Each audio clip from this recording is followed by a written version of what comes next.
happens very rarely when somebody's a real visionary. Craig doesn't wear a suit and tie on a regular basis. He's got tattoos, but he is probably the most effective public advocate on the planet. Why would I have gone to Israel if it wasn't for knowing Craig, though, you know? Craig. That would be him.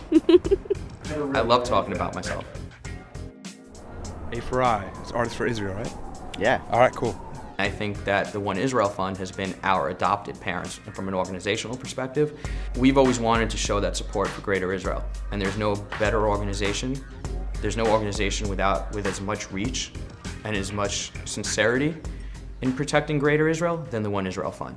You think of settlements and you assume that they're very dangerous places. These are places where there are lots of families with young kids. Artists for Israel is a unique way of teaching the world through fact about what Israel is and what Israel is not.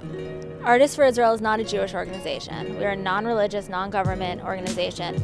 We support Israel because Israel supports the arts. The One Israel Fund, not only are they maintaining the homeland for the Jewish people, in my mind they're maintaining the spirit and the soul. The other thing that's so important is that they do practical solutions. You have a person on the ground who needs assistance. You give that person the assistance they need.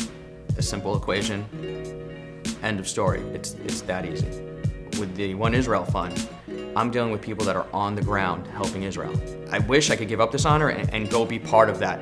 I don't know who I'd actually help if I was to pick up a backhoe and start doing something in the land, or pick up a gun and try to join the IDF at this point. But I know with the One Israel Fund now, I'm getting recognized by the people that are doing that.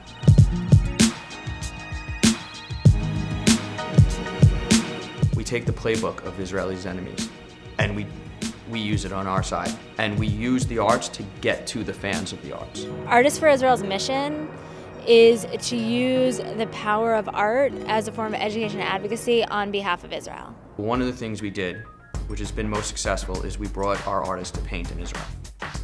We bring non-Jewish artists who have a huge following in their small subculture. When we had the opportunity to go, we wanted to go with those that knew the area best, that could show us the real Israel.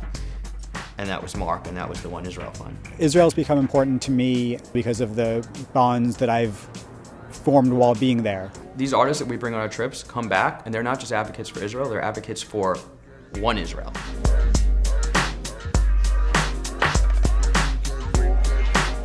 So we actually did an amazing program. We put the bomb shelter museum. A multimedia exact simulation of living through a rocket attack.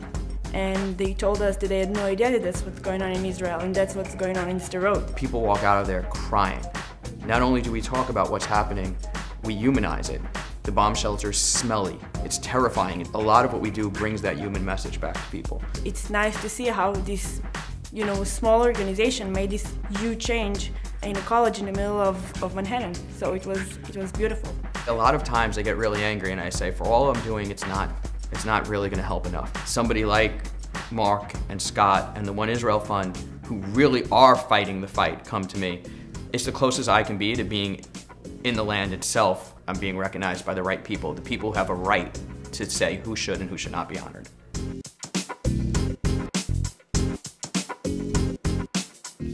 A great choice, by the way.